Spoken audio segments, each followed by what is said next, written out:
دو عشرے رمضان کے گزر گئے، تیسرا عشرہ شروع ہو گیا، لیکن ہمارے دل بھی سخت ہے، اسی طرح ہمارے آنکھوں سے آنسو نہیں آ رہے۔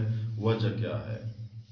ہر بندہ یہ سوچے کہ بھئی یہ کیا وجہ ہے کہ دو عشرے گزر گئے، ایک عشرہ رحمت کا، دوسرا عشرہ مغفرت کا، ابھی تیسرا عشرہ آ گیا، پھر بھی میں اللہ کی طرف متوجہ نہیں ہوں۔ اس کا وجہ کیا ہے؟ وجہ ہمارے استاد صاحب نے بڑا زبردست بیان کیا ہے، ایک دفعہ آپ لوگ سن لیں، پھر اپنے آپ کو اکیلے میں بٹھا کر کے سوچے کہ بھئی کیا کرنا چاہیے۔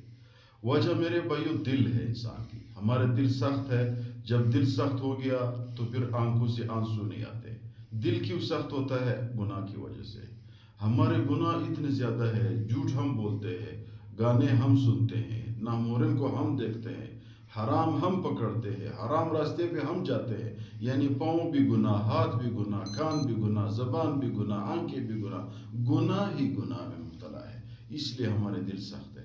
جب دل نرم ہو جائے تو خود بخود میرے بھائیوں آنکھوں میں آنسو آ جاتے ہیں۔ پیغمبر علیہ الصلوٰۃ والسلام فرماتے ہیں کہ اگر کسی انسان کی آنکھوں سے اللہ کی ڈر کی وجہ سے مکھی کی سر کے برابر ایک قطرہ نکل گیا پانی کا، اس شخص پہ جہنم کی آگ حرام ہے۔ کتنا زبردست، یہ اتنی قیمتی ہے۔ آنکھوں سے اللہ کی ڈر سے پانی نکلنا، اللہ کے جہنم جو ہے اس شخص پہ حرام ہے بس۔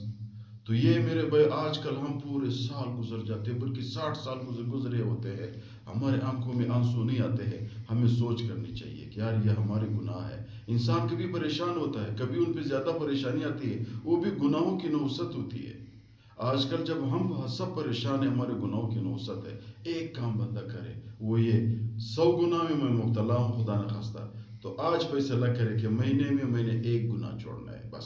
یعنی میں جھوٹ بھی بول رہا ہوں، غیبت بھی کر رہا ہوں، خدا نخواستہ زنا بھی کر رہا ہوں، شراب بھی پی رہا ہوں، مختلف قسم کے گناہ میں مبتلا ہوں، تو فیصلہ کرے یار میں نے ایک گناہ چھوڑنی ہے۔